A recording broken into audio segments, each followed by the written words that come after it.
So for a really long time, every single week, I've been getting questions regarding the chart colors, my layout, the indicators I use, and all of that. So today I thought, why not just do a one proper video and explain everything in this one piece? So let's waste no time and I right into the sauce. How I trade, I use a 4-chart layout. On the top left, I have daily time frame, and this is where I chat higher time frames, so weekly and monthly. Sometimes we do check what's happening on the quarterly time frame as well, but overall the basic and foundational type of a setting for me is to have a daily time frame here on the top left. And let's now dive into all of the most important factors.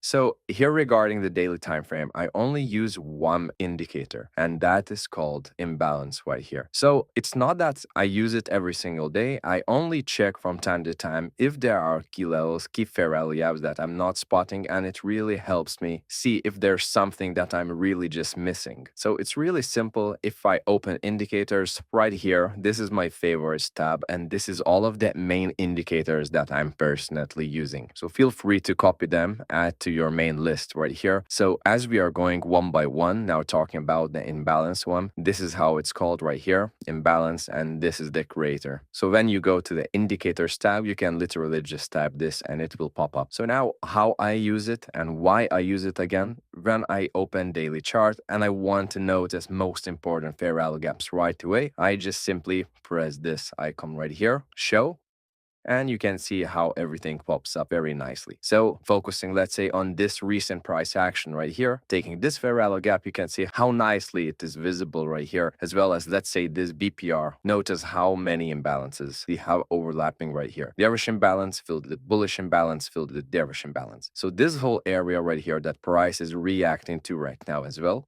this whole area right here is a balanced price range. Now regarding colors, these are the colors that I personally use. Yellow at 75% capacity, and for the downside candles, blue color right here at 75% opacity. You can obviously pick the colors you like most. For me, these are the ones that stand out the most, and this is the whole point of this indicator in the first place. To quickly press it and see if I'm missing any fair value gaps or is it all that I'm seeing. So in most cases, I have this indicator hidden and I open it only once in a while. So regarding daily time frame, this is the only indicator that I use.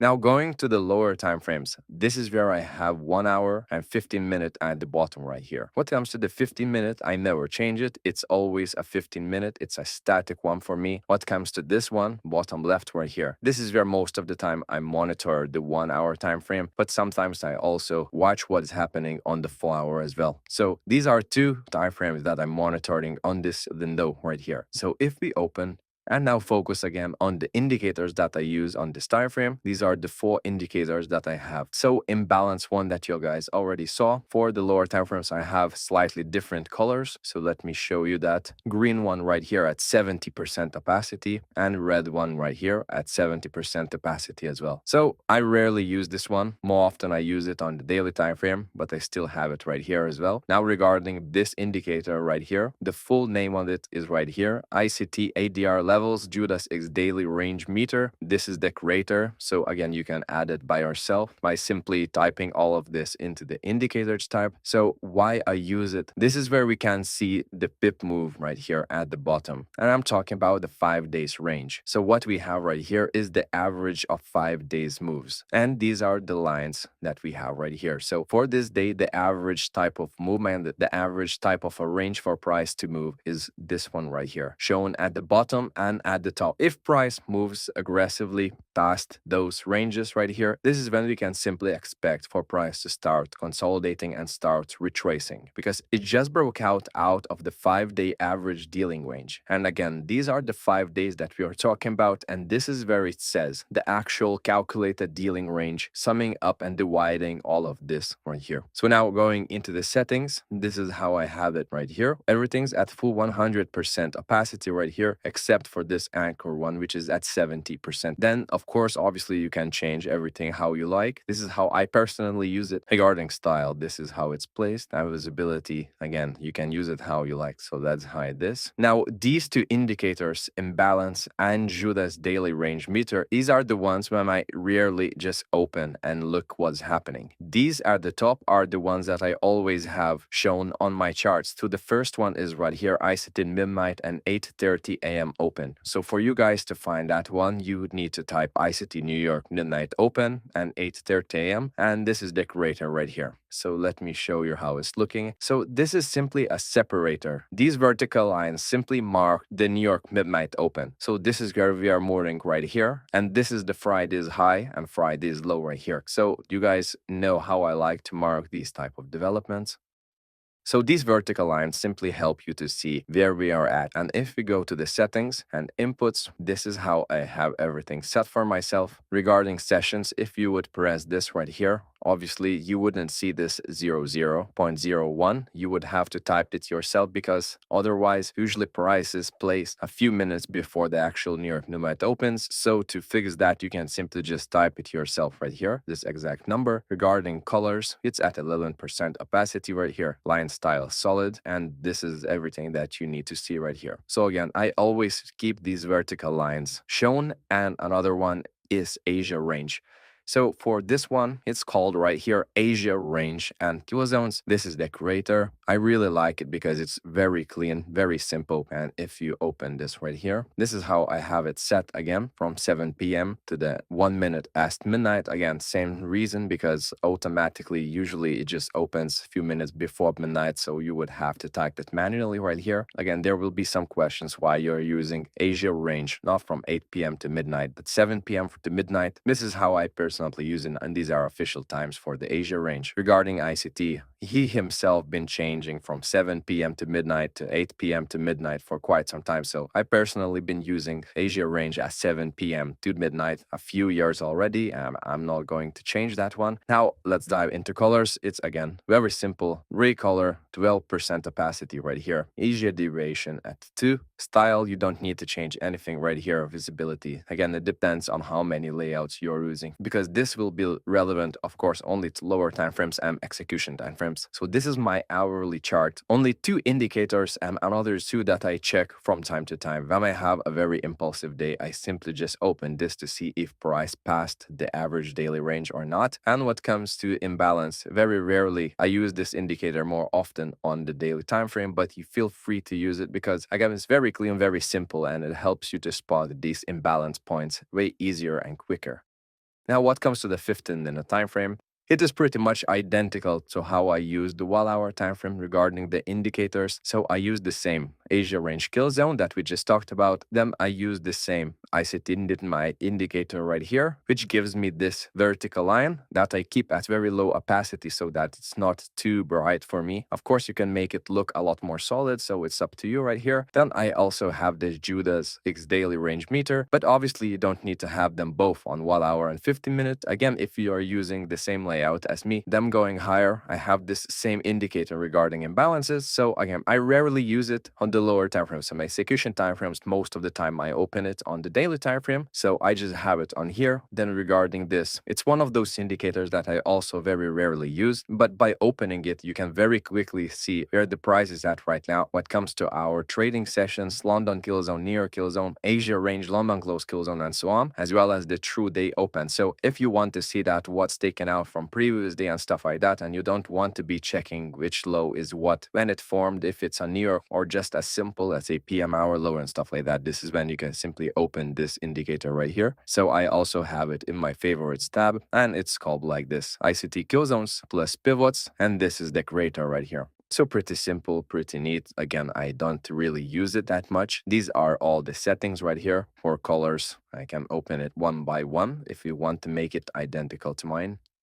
and this is how everything is called right here at the bottom. And regarding timings, of course, we are right here at the New York time zone and nothing else from here. So again, this one is usually hidden for me. And another one that I talked about before, but again, I don't use it that much as well, is the PO3 indicator right here that shows the daily formation based on the lower time frame movement. So this is basically the New York time zone candle right here. You can see that this is the open of this candle. This is the low of this daily candle right here, and this is the high of this daily candle. So overall price is forming by these lower time frame movements, this one New York daily candle right here. So again, it's pretty neat, but I usually use it on the execution time frames, not on the 15 minutes. Regarding the settings and all of the colors, again, I have it at 1 day right here. Use New York midnight open is ticked on. You can see why right here. It says the open of the daily PO3 candle at midnight New York time. So as we are trading based on that, obviously it is ticked on. And regarding offset, it is at 0. Body is right here. So as I have personally created this color, this is the code right here. So we can simply just type it, all of that in there, press add and choose it. It's at 100% opacity. Then regarding this, it's at 100%, 100%, 100, 100, and it is on 100 as well. All of these are ticked on, range based on ticks. Then it's middle, right, labels at 0, and text is at 100% right here. So that is all regarding this one. Again, I rarely use this. My 15-minute chart is pretty much identical to what I have on the 1 hour time frame regarding the indicators, which is just a New York midnight vertical line separator and the Asia range right here. Now going to the execution time frames. Again, the name too that I use all of the lower time frames and execution time frames is again the Asia range, which is right here. Let's actually go to the 5-minute time frame.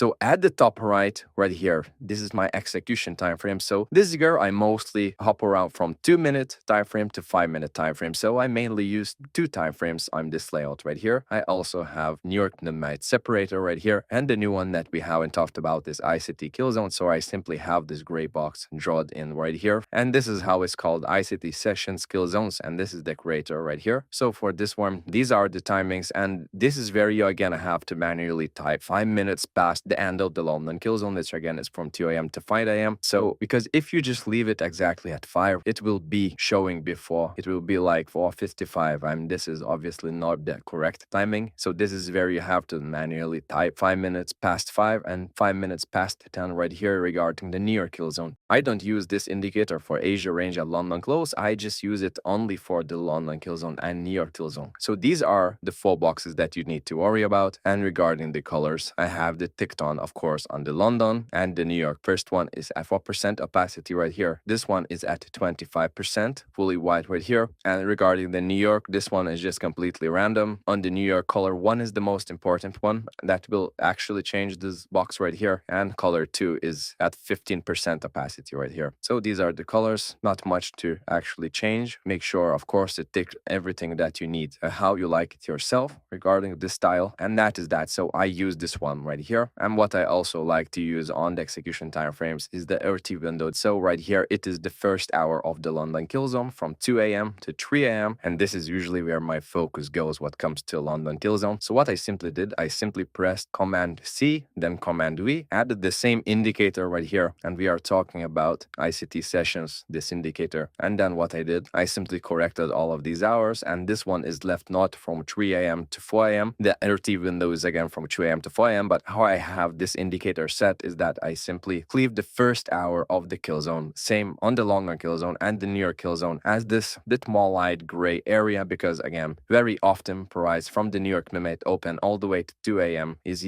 building liquidity. Then from 2 a.m. to 3 a.m. is usually just protracting, and the whole real action begins from 3 a.m. to 5 a.m. And again, regarding the New York kill zone, it is the RT window is from 8 a.m. to 9 a.m. But again, the official hours are from 7 to 10. So I'm simply leaving the first hour on the light gray right here. So this is how it's fully looking. You can see that the first hour of the session is here, and the first hour of the New York session is right here. And the actual main action that I focus on usually is between these hours right here.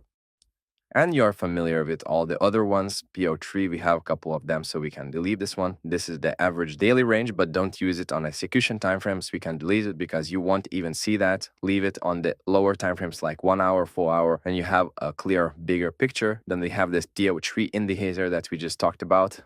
So this one looks a lot cleaner and more relevant compared to using it on the 15-minute time frame. But again, it's not something very crucial, especially if you're using fall layout. So you're already keeping your eye on the actual daily candle, not strictly based on the New York time zone. So overall, this is how my execution time frame layout is looking right here. So these are all 4 layouts that I personally use, all the indicators and stuff like that. Now let's dive into the colors of candles and the background. So regarding background, it is set as solid, the color of it being right here. You can just simply again type this and press add. Then regarding grid lines, both of them are absolutely at 0. Cross here is set on 25% opacity right here. The watermark text 100% opacity set at 10, and everything else doesn't really matter. Then regarding candles, this is how it's placed right here. 12% opacity, 100% opacity, 100%, 100%, 100, and 100. So everything's at 100 except this first top left right here, which is at 12%. Now regarding the boxes, the most common ones that I use, this is the green one for bullish fair value gaps and imbalances. So this color is right here at 11%. I have dark green X2, so a bit more colorful. So in other words, it is simply at a higher opacity at 21 right here. So both of them are for bullish view. And regarding the bearish, this is the blue rectangle right here, which is here set at 11% opacity. And another more brighter one is set at 21%. Now what comes to the position tool? Regarding lines, it's at 20% opacity. Stop color is right here. 17% target color is this dark green right here at 17%. Regarding text, it's right here. 100% third gray color right here and set at 10. I use it as compat stats mode, but of course you can use it like this. But for me, it's just too messy. I like it like that. Way more cleaner, way more simple to use. So these are all the main things that I wanted to talk about today. I hope I covered everything that you guys asked for. As again, you've been bombarding me with these questions for a long time. So I think this video will be helpful for you. That's all. We will talk very soon. Take care, guys.